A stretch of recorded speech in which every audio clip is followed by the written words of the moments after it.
All right, ladies and gentlemen, you're listening to 92.3 Inspiration FM, your number one family radio station. We told you something big is coming your way, from one amazing artist to another amazing musician. But you know what? This is the way I introduce her, because today, not today. So when you hear Warri no dey carry last, there's a reason for it. And it's not just because she's from Warri, it's because when people are from Warri, there's this energy that they bring. Now, since 2007 till date, this woman is so much... I mean, how do I even describe her? She just bursts with energy. She's eloquent to the core. Hey! If you ask her to coach people English language, she would do it successfully. Ladies and gentlemen, she has been singing for a long time. The impact has still remained. She's evergreen, ever gracious. Ladies and gentlemen, ever beautiful. And they've cut me off my intro. Oh my God! See, let me say this. I need to say this right now, okay? Yeah. This is a dream for me. Oh, stop it. You know, I grew up listening to your music. Now I feel old. I'm we're going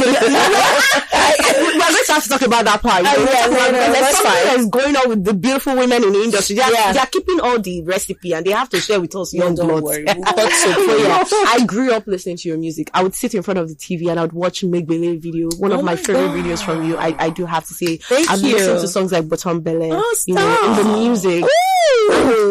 I was just like, this woman has a powerful voice. The kind of voice that shakes places, when she sings. And I've never heard you perform live, but I just had to I've never. But I would just watch your videos and I'd be like, this voice, I'd watch you also coach and, pass remarks about performances, and you're just so soulful. Thank you. How does it feel to be you? Let's talk about that. Honestly, I wish I could dwell on that me thing. And without wanting to sound immodest, I know that I'm quite fascinating. Yes, thank you very much. But I don't know. I don't know if I pay attention to that. I feel like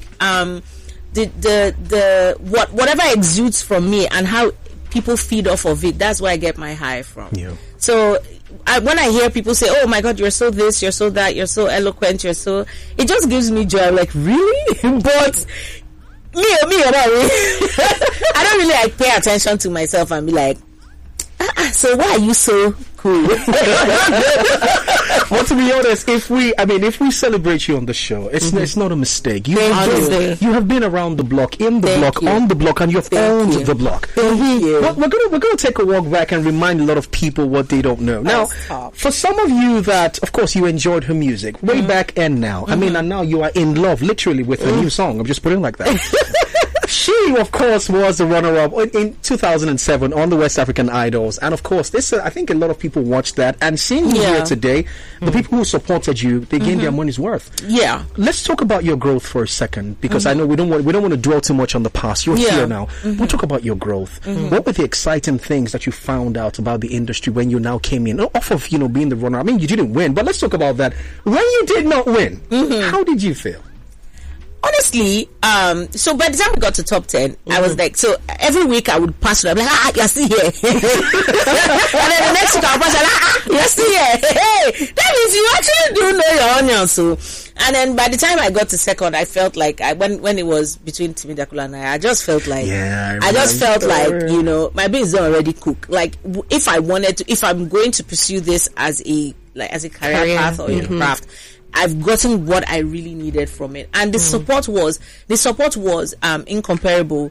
When you compare it with what the winner won as at that time, I felt like I won too. So I genuinely was happy for him, and there's also the pressure that comes with being a winner of something. Everybody's waiting for you. So I didn't get that kind of pressure on myself. So to move on to the second question, I should go on, Abi? Yeah, of course. So the journey from then till now, like you asked, like, okay, so that was your question, right? Yeah, we're talking about the growth. The growth.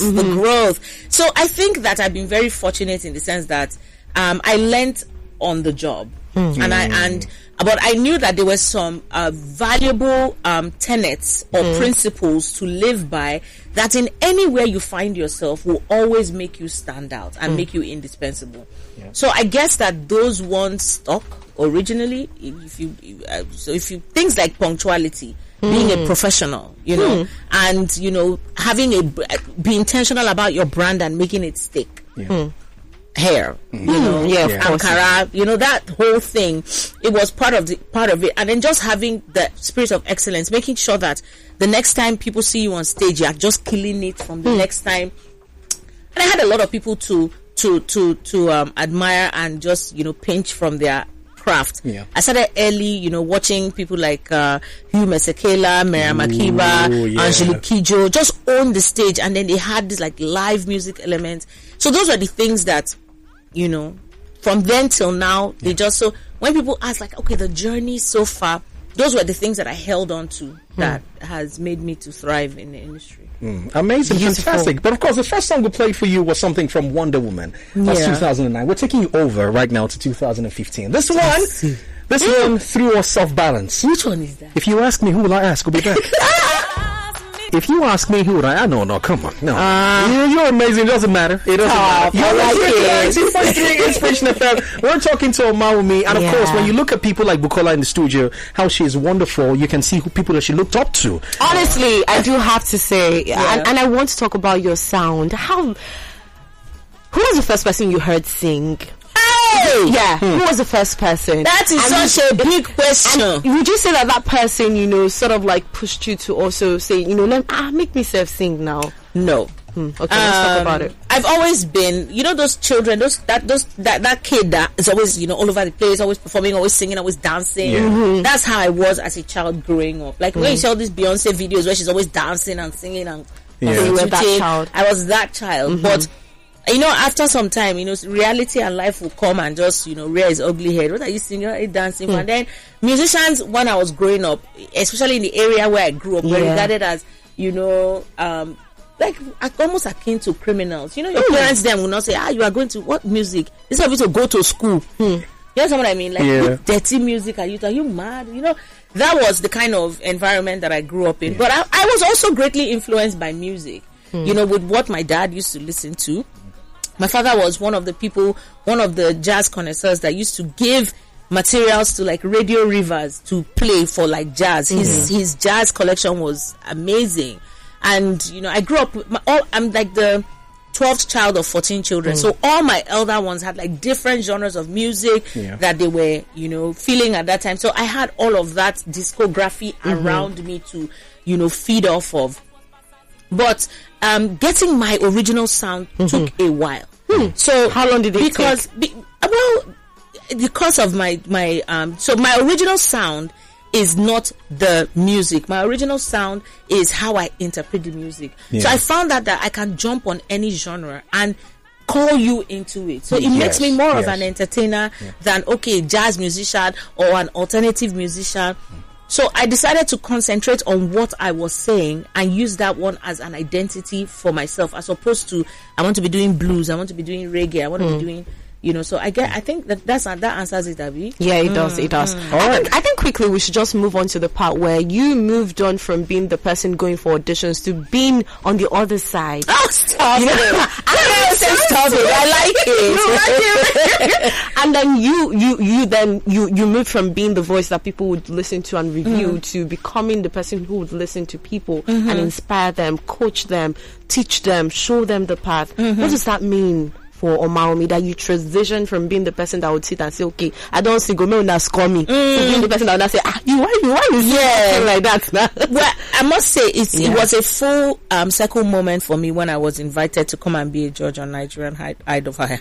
I don't be there's no H factor in my tongue going. It's all this Oyibo that they are speaking in this studio.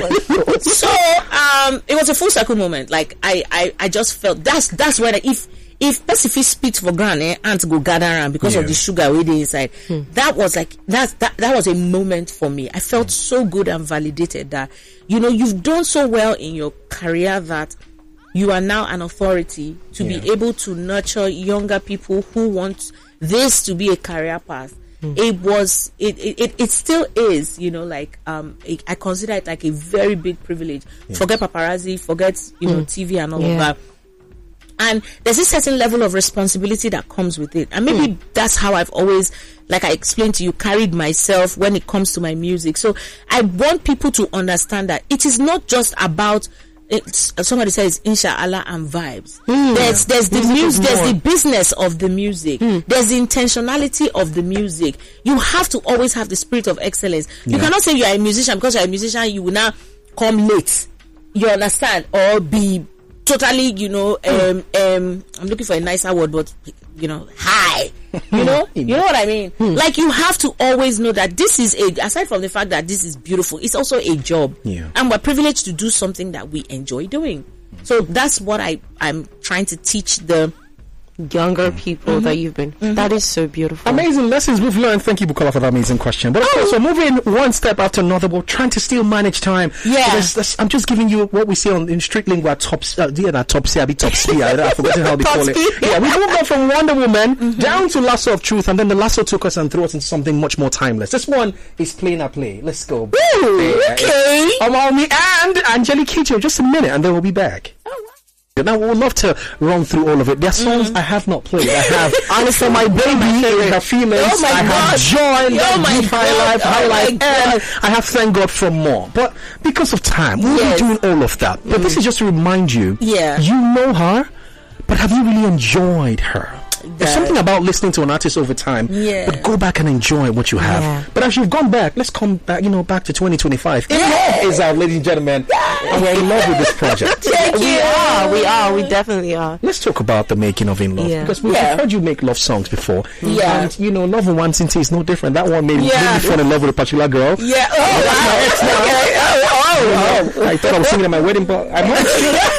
But let's talk about In Love. Let's talk about the creative process. Okay, so this was produced by Spells. I think this is the first time that we actually did something together, like just him and I. And he was just beautiful to work with. We started from scratch.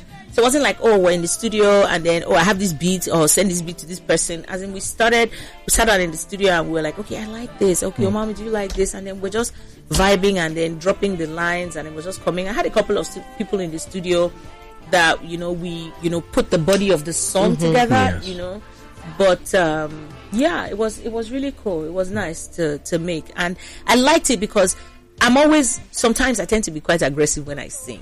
And then Spells are like, I'm on this one. This soft. So that's what I did with this. So not calm in my whispery voice, but just as if I'm having a conversation. Like that's the sincerity of it. I think that's the note on my voice. So Lagos, you know what we're going to do? We're going to listen to this song so that we can fall in love. And then play. And then go for a break, and then while we're there, of course, the DCU team has something with you right here in the studio. They'll show a little content, and then we'll come back and conclude the interview. We'll be back. Ladies and gentlemen, the interview that I never want to come to an end. I think today I've just been so sad. I've loved a lot of this interview. I don't get that. Most times now we always make effort to make the person laugh. But you came in and you've just been making us have a good time. I love it. Thank you. Your energy is so contagious somehow. Thank you. Thank you. But then we gotta say. But quickly, before we go, I want to ask a question, because we are now at a point in the industry where it looks like people are not seeing the importance of building solid friendships that would stand the test of time. And you seem to have that with Waje. Can we talk about that? Sure. Anytime I get now, I'm going to listen to radio. Only head goes on. I don't know. Do you have a specific question? How does it feel to know that you were able to build a good friendship? I feel like that's not something we have often in the industry. One minute or the other, the younger generation is dragging, somebody's pulling somebody's wig. But you've been able to solidly have a good friendship with this person. I guess it's because we have like minds and we like the same things, and we both love God. Like, as in, we pray together. Our families are intertwined. Like, as in, you can't, like, the first time I met Baba Camila, it was Waje was there. You understand? So she's a part of most of the major milestones in my life. So that's how we are till now, and we don't really stress each other out. Like, you didn't call me, I didn't do this, you didn't do that. And when we see, everybody and then we love without judgment. So I guess that's it too. We don't get wild. So we're more of like bros. We the way male friends are. I think that's how we are. So less vindictive and judgy, and I think lessons are to be picked from everything you just said. about how friendships. And I'm not putting down the female friends, so it's no. I'm saying if you follow your friend as a female, you people do gossip and abuse and hate, So. We have to go. Thank you so much for stopping by the studio, Mommy. Everyone should really go stream your new music. Yes, please. Tell them. I feel like please, you go and stream my music. Now, where I tell the chop, let me stream my music and then follow me on all my social media platforms and tell me what you think about it. I'd love to hear from you. All right. Okay. Right. We gotta go because up next is Enterprise Stories. Yeah. But you know what? Just to let you know that she's a friend of the family. We sign out and then we'll play the song. Ladies and gentlemen, we'll see you 3:30. Goodbye. Did you enjoy this video? Hit the subscribe button for more. Leave a comment and like. Thank you.